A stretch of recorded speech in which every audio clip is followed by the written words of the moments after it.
to Care Lab. It's Care Lab Day. Care Lab Day. I'm so glad to be here and to have this conversation today. And, it's Friday, so it's the best day of the week. Yeah, I feel like it's been like a hot minute since we've had a Care Lab Day for some reason. Yeah, I don't know why, but hopefully everybody who's listening has had a Care Lab Day every Friday because that's when we release episodes. Yes, indeed. So don't forget that. Mark your calendar. Make it a recurring event. Exactly. To listen to Care Lab. We have a really, really awesome guest. As if you are watching this, you can see already. We have with us Dr. Brittany Lamb. So Brittany has the best bio, I think, ever. She's an ER physician by night and a dementia family caregiver, decision maker, educator, and advocate by day. And we're going to talk about all that with Brittany here today. But first, we have a serious question that we have to answer. How serious can this be? I doubt it, but we're ready. Actually, most of my icebreakers are like not serious at all. This is a more serious one. This might be a more controversial one. So, smartphones, are they good or are they evil? This is a complicated question. Brittany, are we going to put you on the... Do you have an answer right now? I'll answer. I'm going to say they're good. I mean, think about all the things that you can do with your smartphone that you couldn't do before. I think it's a good tool. I see the other side, though. The evil side is not that far away. It's in the horizon. You can see it. I think with most things, one, that I answer, and two, that happen in life, there is no one right way. And I think it's very gray. And I think they can be used for good, a lot of good. It creates internet access for people who haven't been able to have it because they can't access like a desktop. So it makes it more affordable to do that. And it just gives a lot of ability to do a lot of things. Also, I think a smartphone is a really great accessibility tool because it's got all this stuff in your pocket already to help with low vision, to help with memory reminders and all that. So that's all great. However, it also opens you up to the world all the time, and you can be summoned at any moment. There's no unless you put your phone away, there's no time where you can't be gotten to. And don't let me get started on the kids on the phones. Yeah. So yeah, I think it's great. Okay, so I would agree that it's neither 100% good nor 100% evil. Most days I feel like it's more evil. I won't lie. In like my own life and the way that I see it affecting the world around me. But I think that's a great point, that it has given people access to knowledge in the internet who would otherwise not be able to access that. And that's a really important thing, to kind of democratize knowledge, right? I mean, that's part of what we try to do here at Care Lab. I have to recognize that probably podcasts wouldn't exist if smartphones didn't exist. So there's that. Yes. And it does make it very convenient to accomplish like lots of different things in a short amount of time. I think that the problem that we all struggle with is, one, like you said, there's never a time when you can't be gotten to. And also it kind of ends up resulting, the ability to do so much ends up resulting in this kind of information and task overload that I don't think, our brains really aren't built to manage that. There's this like idea of like multitasking, right? But we know really and truly that brains actually don't do that. It's what we technically call like attention switching. And when you're constantly attention switching, it makes it very hard to have sustained attention to actually do anything well. And so like, why do we all feel so frazzled? Well, there's lots of reasons, but the smartphone probably doesn't help with that. And yeah, don't even get me started on kids with the phones. Don't even get me started on kids with the phones, like, and all of this stuff.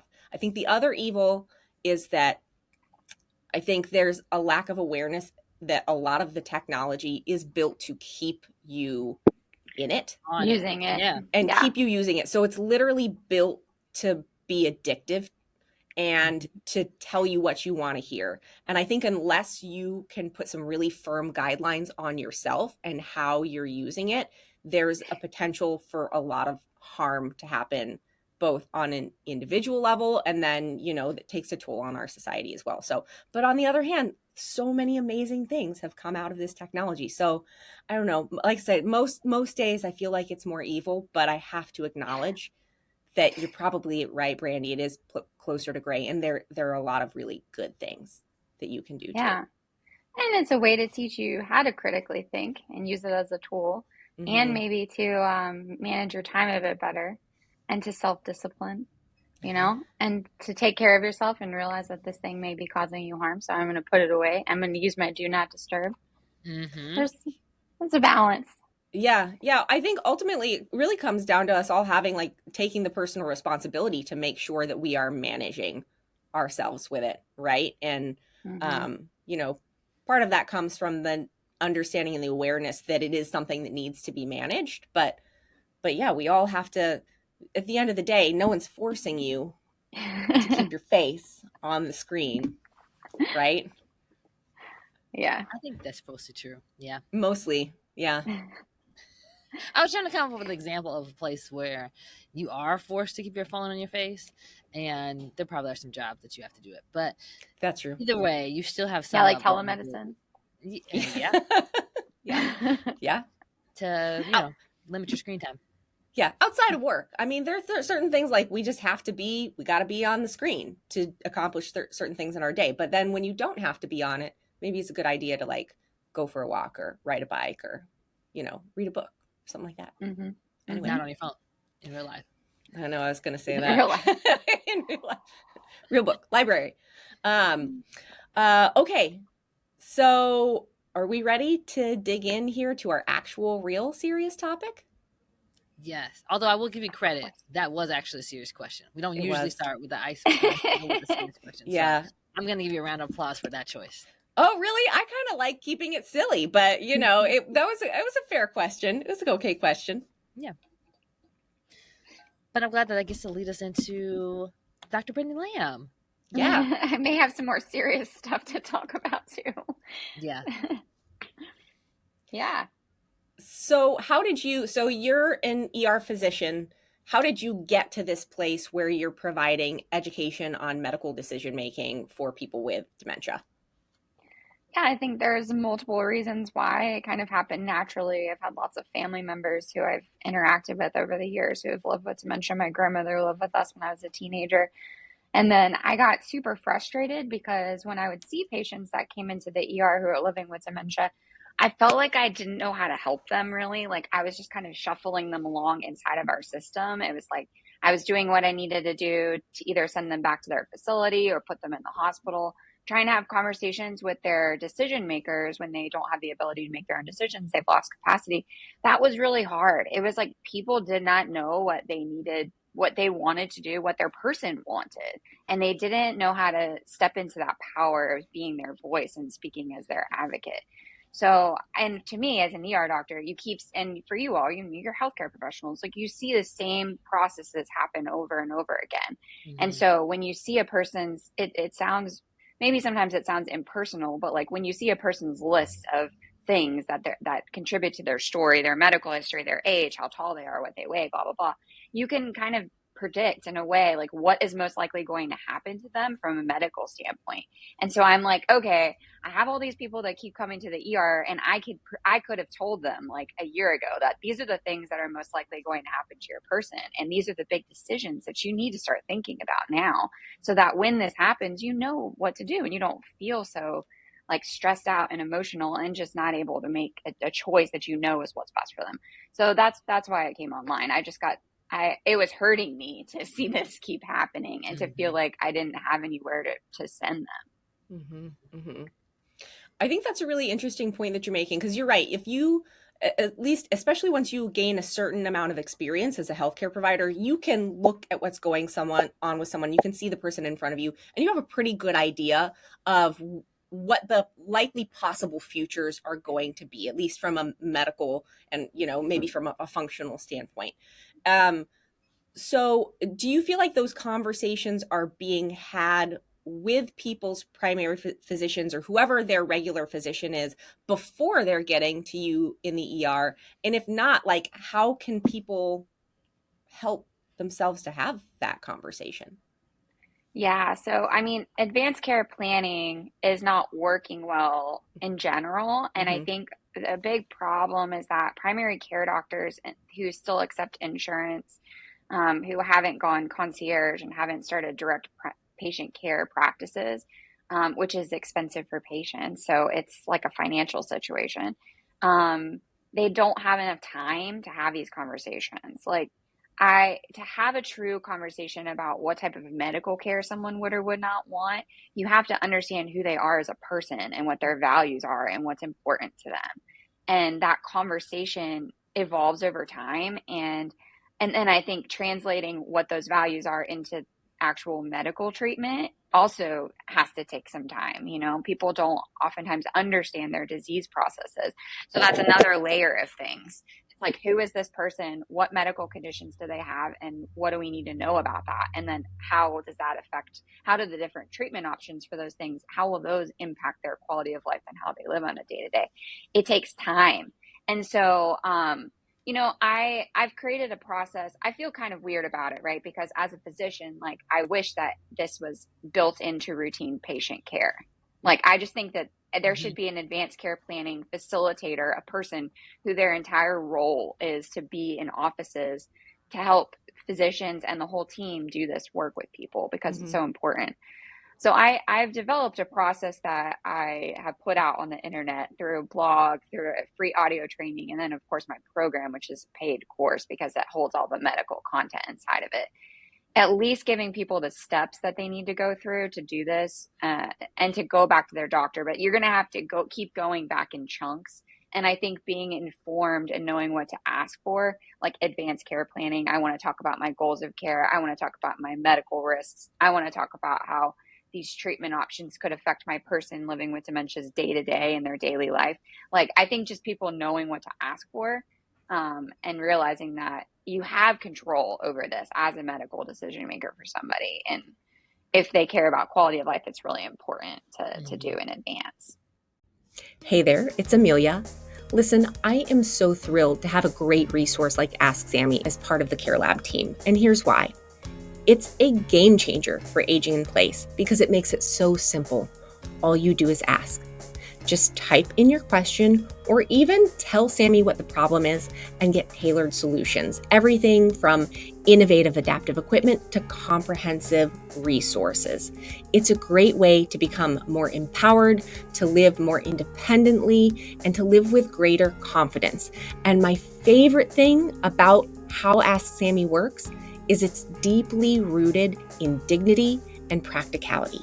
So, whether you're a fellow therapist, a care partner, or someone who's seeking solutions for themselves, visit www.asksammy.com. We're going to link it in the show notes so you can find it there. Start making home more accessible today. Now, back to the show. I think that's such a important point that you talked about, and I resonate with what you say about, like, the reason that I started Ask Sammy was because I is because a problem I see needs to be solved, but I really don't want us to have to exist. I want it to be part of the medical process, right?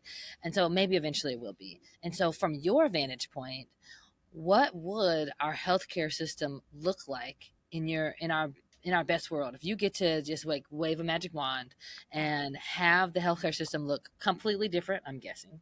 How do you think it would work better for us and incorporate that? I mean, in a perfect ideal world, there would be no money tied to healthcare. Hmm. Um, and how you accomplish that and recruit people who want to do the work and compensate them and keep them healthy while they're advocating and working inside of the healthcare system, like you all and like me. Like, how are we going to compensate the boots on the ground people? I don't know. Like, I don't know how to make that work, right?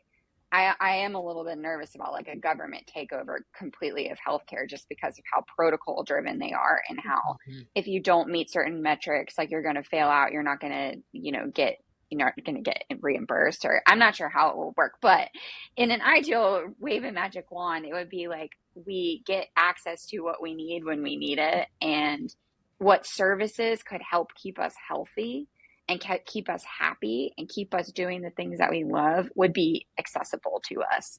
Hmm. So, like what you all do. You know, people don't know the scope of practice of occupational therapists, and they don't refer to them like enough, you know. And so anyway, that's like a very, I could talk about this for like a long time.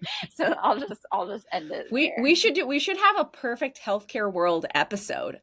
Actually, Ooh, we should. wouldn't that be good? And we could have Brittany on, and we could have a nurse on and a social worker on, and with like a big round table, all talking about like, you know, visions of the perfect healthcare world. That would be fun. Yeah, it would be fun. And then it would be sad. And then it would be sad. And then it would be sad. It But happened. we would focus on the fun first. Oh Yeah, man. yeah. So I guess one thing, okay, I think you bring up such a good point about if the healthcare system is not tied to money, this could be better, right? Because the first thing I think of is, okay, if we have advanced care planners in family practices in different places, how will they bill? What will they bill? At this point, this is how you have to think about it now, because this is how it works. And so there was like a recent change in Medicare's laws that allowed for billing for people with dementia to not have to be present with them. So like you could actually bill for caregiver training. And so that way you can, actually just be on the phone or in front of the person, whoever their person is, and actually bill for that time. And so my first question is, have you heard about that, and have you enacted that or know anybody who has, and how has it worked? And two, if not, how could we think about incorporating that into care? Yeah, so I didn't know about that. That's really awesome. And I'm as an ER doctor, like I'm in that bubble still clinically. Mm-hmm. And then what I do online, I have been like reaching towards a national audience. So I haven't like really, because I don't have a lot of free time working in the ER. So I have been kind of reaching out and just kind of speaking to the nation instead of my local area. So I feel like if I knew more people locally and what they were doing, then I might know some people using that type of reimbursement model. But I think that's wonderful. I mean, we definitely have to move towards getting caregivers more education, training, support services, like, and normalizing that so that they realize like there's nothing wrong with you or your person. Like this is normal, and these are things that you will need.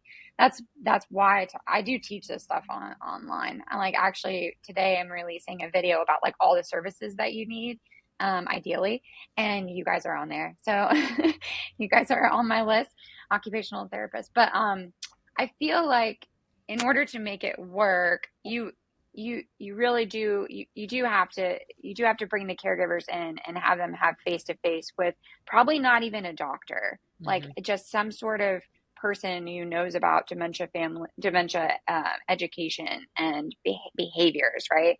And like that access to that information is actually free online through a lot of people who are doing this work. Like Natalie Edmonds is someone that I really respect, Dementia Care Blazers.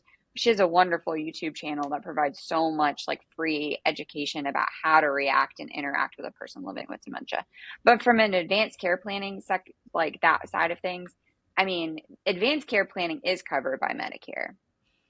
Oh, So, and I don't know how many visits you get. I mean, there should be as many as it takes to get you an advanced care plan. but we know how this works. Um, Yeah, yeah, unfortunately, yeah, not how it but works. Yeah. yeah, it's not how it works. So I think for people who, unfortunately, it's kind of like that whole gap that's created for people who feel strongly about this. They're going to have to do some of the work on their own and figure out this. If they have financial issues, they're going to have to figure it out more on their own, which will require them to spend more of their time, which they may not have, versus like finding an expert to help guide you and paying for their services. I do think I kind of want to circle back. Like there are really really great resources out there for caregivers. I do want to like highlight this important point though, that whoever you're getting your information from really does need to be a it needs to be an expert who can back up what they're saying with some credentials. I think there are a lot of extremely well-intentioned people out there who maybe cared for one person and maybe they were great at it, right?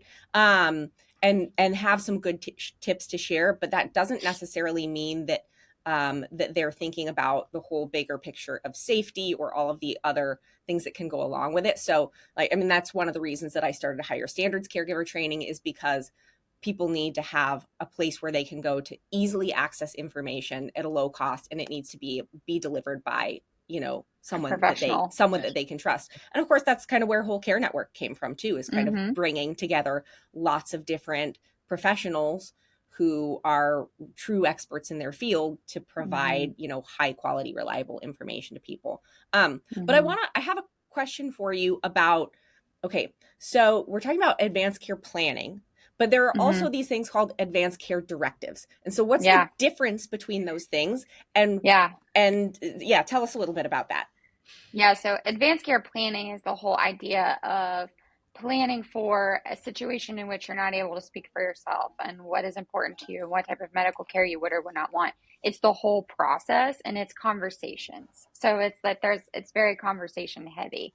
Advanced directives are pieces of paper, and they do two things, and they're called different things in different places, and different states have different rules about how they become, you know, legal documents. But they do two things. They name who you want to speak for you when you can't speak for yourself from a medical standpoint.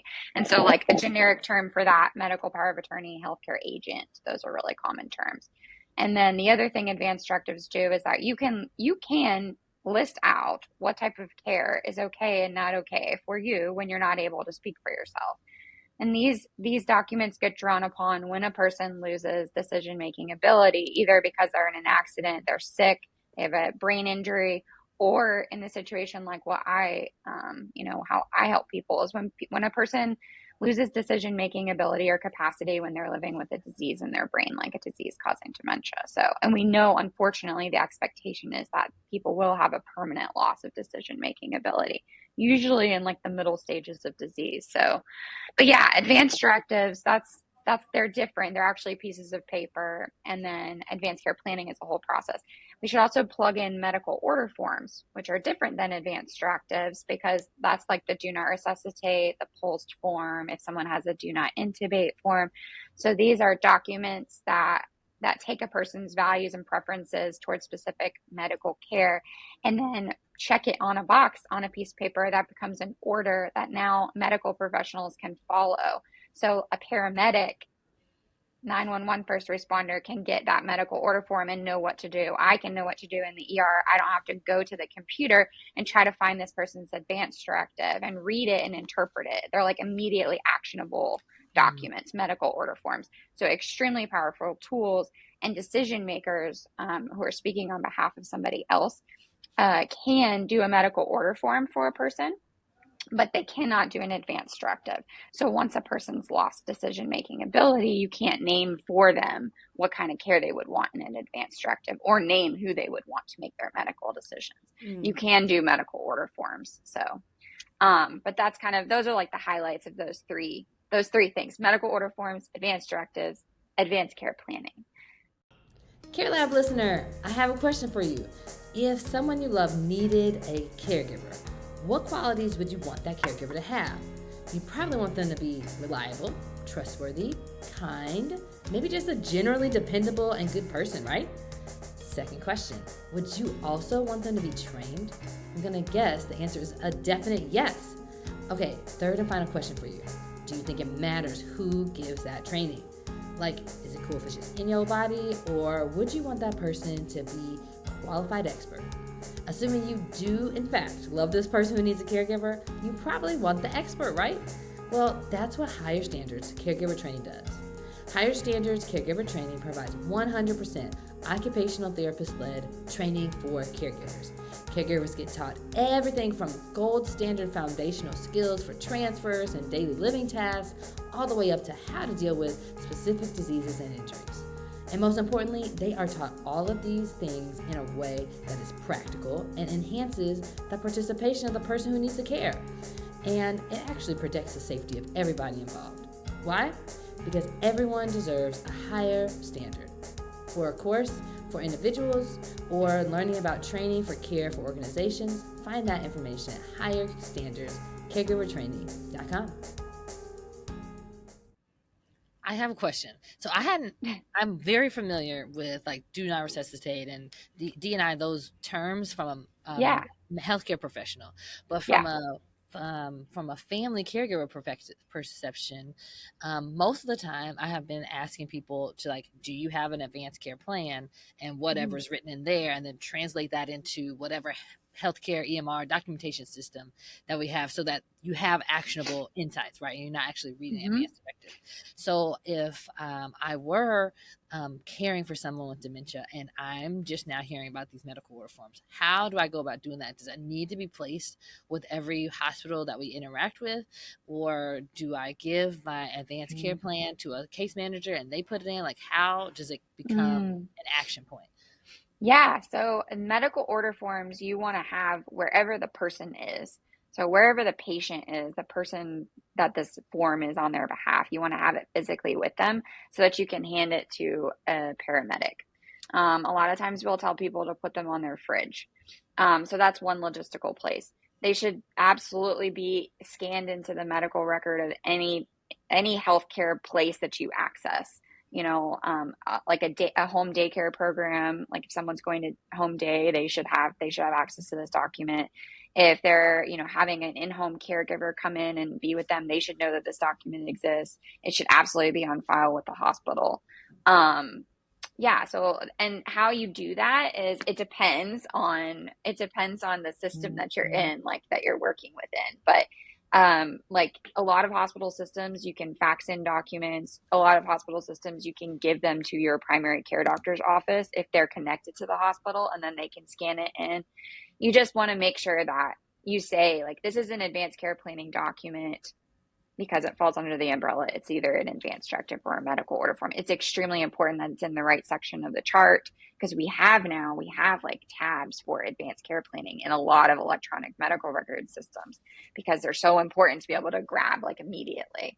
So yeah, it depends on the system, but a social worker would also probably be able to help you. Yeah.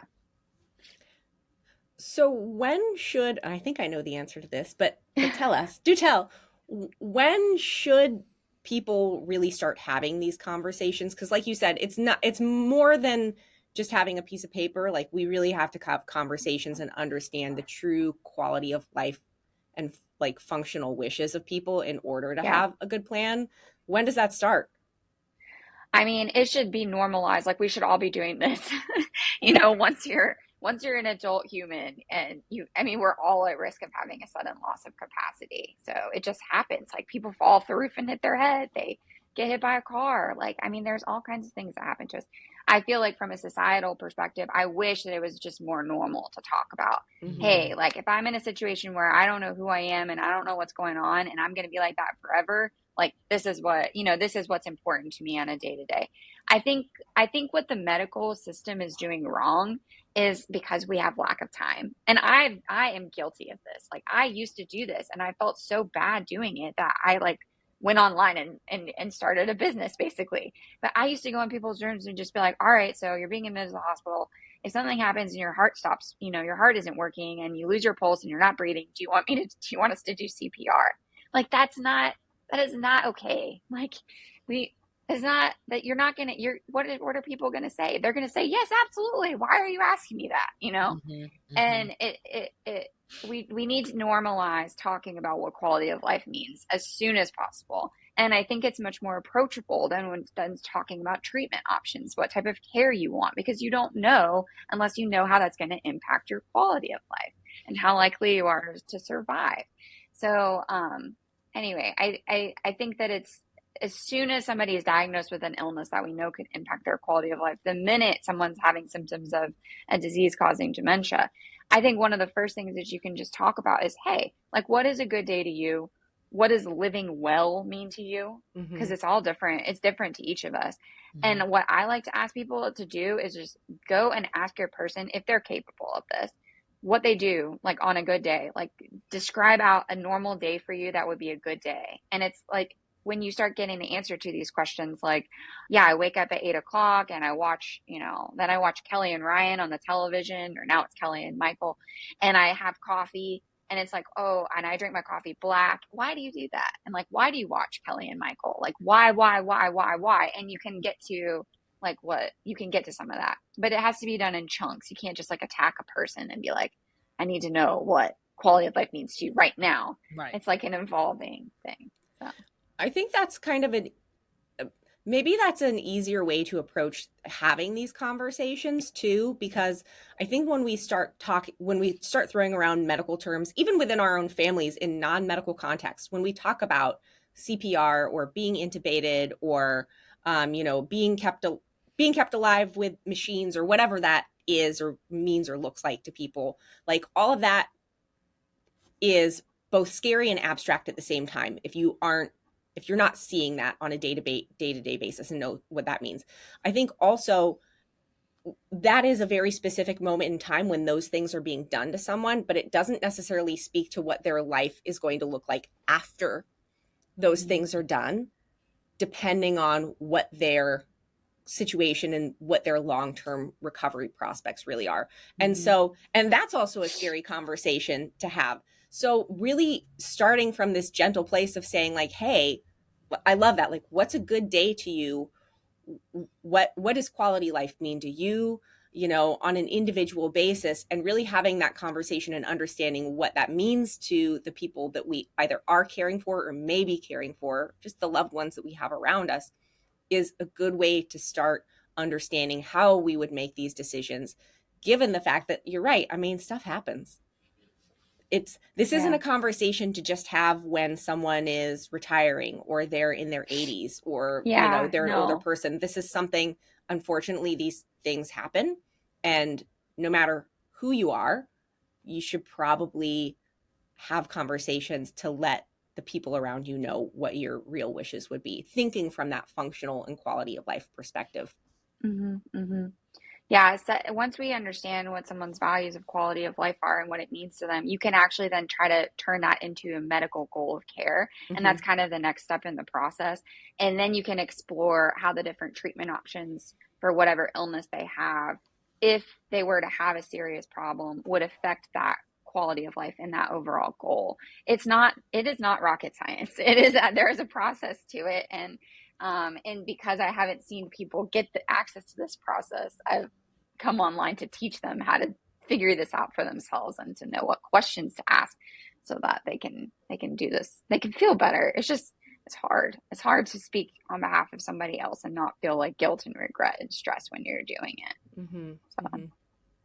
I also think it's really hard for us as humans to think of ourselves as not being the way we are at this moment. And oh yeah. until you have the perspective of time and you're like 80, and then you have lived the majority of your life already, and you do recognize that you function differently now than you did when you're 20. But these conversations should have been happening well before that, Mm-hmm. and I just think we all think we're in the top 1%. So if you're like, okay, if we do XYZ procedure, you might have 98% of people have this kind of outcome afterwards. That doesn't seem to match up with the quality of life that you expect to want to have. And everybody's going to say, well, maybe not everybody, but a lot of people would say, I still want to do it, because you think you're going to be in that 2%. And I'm not saying that people should have no hope, but I just think it complicates the situation. And if we talked about it more, and hopefully, this podcast and others and your content is stuff that people interact with well before this is like maybe a true concern. It is a concern for us all the time, but we don't think about it that way until we get older. Then maybe it makes it easier to have these conversations and make actual plans for it before you actually need it. So it's, one less stressor on your family. That's the kind of the way I like to Yeah. label it. Because, I think at some point people are most concerned about, I don't want this to be challenging for my family. If I'm, I don't care what happens to me, really, because at that point, I don't know what's going on anyway, Yeah. So who Yeah. is this about? This is actually about my family. And Yeah. so, if you can think about it in that way, sometimes it's helpful to disassociate Yeah, yourself. it's a gift. It's really a gift, like to know what someone would want so that you know you're respecting them. And then also, yeah, if you have a value of quality of life, to tell your family, like, I don't want you to have to do these things. Like, I don't want you to be in a financial position that you're losing your job or you're having to sell your house in order to pay for my care. I mean, it all depends on the person and what their values are, but we self-sacrifice for the people that we love. And so just being more open and honest ahead of time can really help make sure like we're all in alignment when we're making these tough choices. So Well, this has been a wonderful conversation. I don't think it's been a serious conversation, but I don't think a sad conversation. I hope not. I mean, like you said, I think these are things that we just have to normalize talking about and understanding that lives change over time, and there are just certain situations we're all going to have to face. So hopefully it was a helpful conversation for our listeners. If you enjoyed, please make sure that you're clicking that little button that says subscribe. Either if you are watching or wherever you're listening to us now. So you can make sure to get the next episode as soon as it drops, which is every Friday. Dr. Brittany Lamb, thank you so much for being here on Care Lab. We really appreciate you taking the time. Yeah, anytime. I'm happy to come chat anytime. Oh, and then can you let everybody know where they can find you and your content if they want to connect? Oh, yes. I think if you want to connect with me via email, I typically email out on Fridays as well, and I will share like a video or a blog or a training I'm going to do. You go to BLAM, so my first name is Brittany, so BLAMMD.com/email, and then you just put in your name and your email address, and then you'll be connected with me. And that's based from my website, so it's blammd.com. Awesome. Thanks again. Thanks for having me. All right, guys, we'll see you next time on Care Lab. Bye.